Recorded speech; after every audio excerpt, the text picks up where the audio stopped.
Margins, mark to market और settlement. जानता हूं ये टर्म्स सुनने में बड़े हैवी लग रहे होंगे, लेकिन ये टर्म्स आपको जानना और समझना बहुत जरूरी है अगर आप फ्यूचर्स में ट्रेड करना चाहते हैं। मार्जिन्स क्या होते हैं, इन्हें कैसे कैलकुलेट किया जाता है, मार्क टू मार्केट से आपका प्रॉफिट या लॉस अफेक्ट होता है, और क्या मार्जिन्स आप सिर्फ कैश में दे सकते हैं या कोई और भी तरीका है, ये सारे क्वेश्चंस हम डिस्कस करेंगे इस वीडियो में। मैं हूं कुश बोहरा और ये है the evergreen derivative series by Upstox. पिछले वीडियो में हमने देखा कि फ्यूचर्स में मिलता है हमें लेवरेज, यानी हम 1 रुपए रख के 5 रुपए की चीज बाय कर सकते हैं। अगर आपने वो वीडियो मिस कर दिया तो आप यहां क्लिक करके वो वीडियो देख सकते हैं। आइए शुरू करते हैं इनिशियल मार्जिन से। इनिशियल मार्जिन वो अमाउंट होता है जो आपको आपके अकाउंट में रखना जरूरी है अगर आपको फ्यूचर्स में पोजीशन लेनी है। ध्यान रहे, आप चाहे बाय करें या सेल, आपको मार्जिन रखना बहुत जरूरी है। इनिशियल मार्जिन अलग अलग होता है अलग अलग शेयर्स के लिए। जैसे रिलायंस, टाटा मोटर्स, इन शेयर्स के लिए आपको इनिशियल मार्जिन रखना पड़ सकता है 20 से लेके करीब 40% तक का। निफ्टी और बैंक निफ्टी जैसे इंडेक्स में मार्जिन अक्सर होता है थोड़ा कम, क्योंकि ये होते हैं कंपैरेटिवली लेस रिस्की। किस स्टॉक में कितना मार्जिन चाहिए ये आप चेक कर सकते हैं मार्जिन कैलकुलेटर पे अपस्टॉक्स के अकाउंट में। आप यहां क्लिक करके पता कर सकते हैं कि आपको कोई भी फ्यूचर पोजीशन लेने के लिए कितना मार्जिन लगेगा। हो सकता है आपको ये मार्जिन हैवी लगे या बड़ा लगे, बट ये इंटेंशनली रखा गया है। एक्सचेंजेस ये नहीं चाहते कि कोई भी छोटे इन्वेस्टर्स फ्यूचर्स बिना पूरी तरह जाने, बिना पूरी तरह समझे उनमें ट्रेड करें, इसलिए मार्जिन्स को इंटेंशनली हाई रखा गया है। किस स्टॉक या इंडेक्स के फ्यूचर को बाय करने के लिए आपको कितना मार्जिन लगेगा, ये आप अपस्टॉक्स के मार्जिन कैलकुलेटर पे चेक कर सकते हैं। आप यहां क्लिक करके पता कर सकते हैं कि किसी स्टॉक या किसी इंडेक्स में आपको कितना मार्जिन रखना है अगर आपको उसमें पोजीशन लेनी है तो। अब हम बात करते हैं मेंटेनेंस मार्जिन की। मेंटेनेंस मार्जिन वो मिनिमम अमाउंट होता है जो आपको आपकी पोजीशन पे बनाए रखना जरूरी होता है at all points of time. चलिए इसे भी एक एग्जांपल से समझते हैं। रिलायंस इंडस्ट्रीज का एक फ्यूचर जिसकी टोटल कॉन्ट्रैक्ट वैल्यू है 6 लाख रुपए, आप बाय करते हैं 20% के इनिशियल मार्जिन से, यानी 1,20,000 रुपए रखकर। इसका मिनिमम मार्जिन है मान लीजिए 10%, यानी इस पोजीशन पर आपके अकाउंट में हमेशा 60,000 रुपए होने चाहिए। अगर रिलायंस नीचे गिर जाए और आपका लॉस हो रहा है 60,000 रुपए, तो आपके 1,20,000 के इनिशियल मार्जिन से 60,000 रुपए चले गए। अब आप मिनिमम मार्जिन पे खड़े हैं। अगर यहां से पोजीशन नीचे जाती है और आपको होता है बड़ा लॉस, तो आप चले जाएंगे मेंटेनेंस मार्जिन के नीचे। इस समय ब्रोकर आपकी पोजीशन स्क्वायर ऑफ कर सकता है।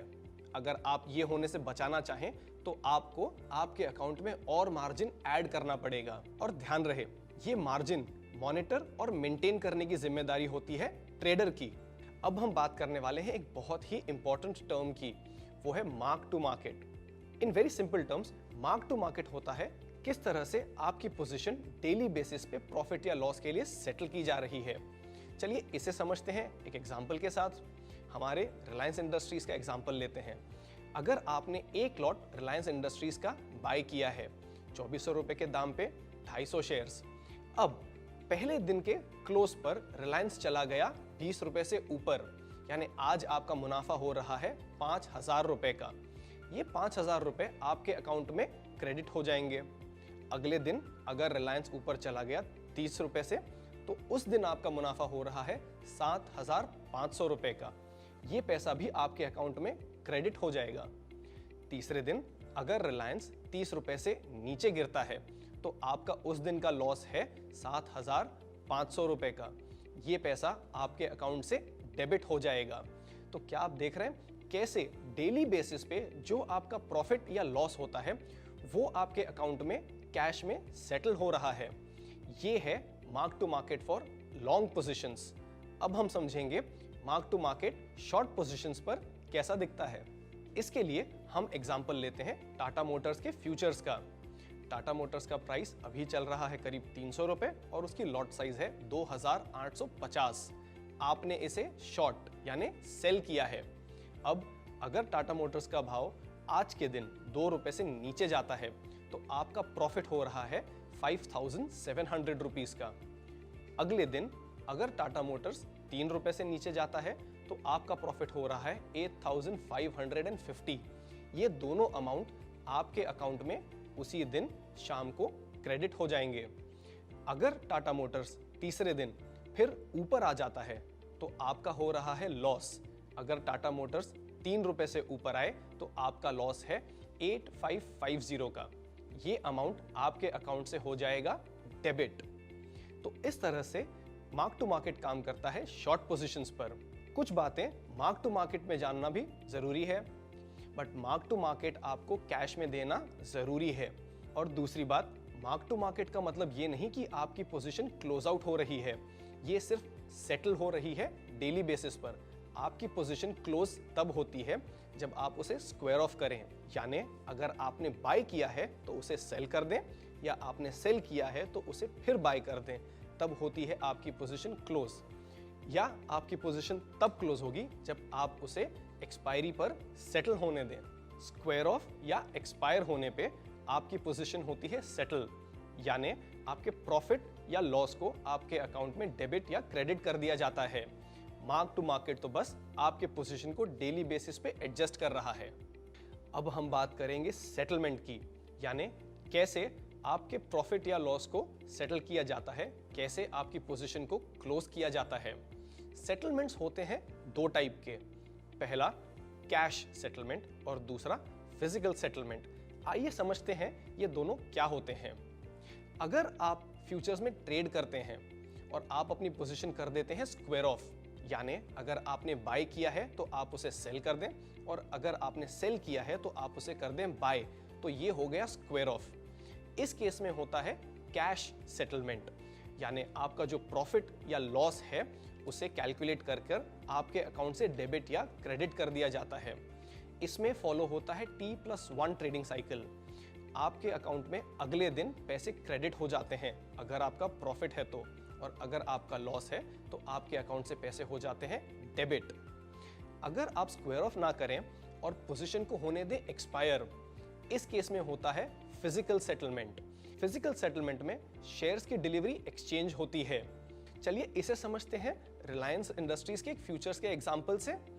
आपने 2400 रुपए में 250 क्वांटिटी बाय की है, इसका कॉन्ट्रैक्ट वैल्यू है 6 लाख।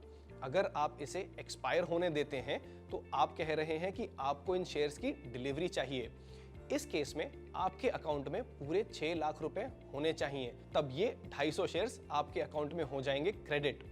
अगर आपने सेल किया है तो आपको मार्जिन तो रखना ही पड़ेगा, बट आपके अकाउंट में होने चाहिए रिलायंस के 250 शेयर्स। एक्सपायरी पर ये शेयर्स बायर को दे दिए जाएंगे, और ये होता है फिजिकल सेटलमेंट। तो ये थे सारे डिटेल्स फ्यूचर्स को लेकर। अगर फ्यूचर्स के बारे में आपके कोई भी कमेंट्स या क्वेश्चंस हों तो उन्हें टाइप करिए नीचे कमेंट सेक्शन में, और हम देंगे उनका जवाब। ऑप्शंस नाम तो सुना होगा।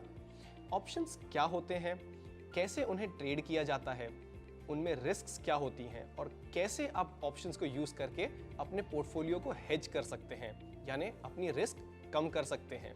ये सारी चीजें हम डिस्कस करेंगे हमारे अगले वीडियो में। तो सब्सक्राइब करिए इस चैनल को और उस बेल आइकन पर हिट करिए ताकि आपको मिलते रहे हमारे सारे अपडेट्स। मैं हूं कुश बोहरा और ये है the evergreen derivative series by Upstox. अच्छी लर्निंग का सीक्रेट है रेपिटेशन। तो अगर कोई भी टॉपिक या कॉन्सेप्ट आपको नहीं समझ में आया तो इस वीडियो को दोबारा प्ले कीजिए, तब तक जब आप उस कॉन्सेप्ट को ठीक तरह से समझ न जाएं।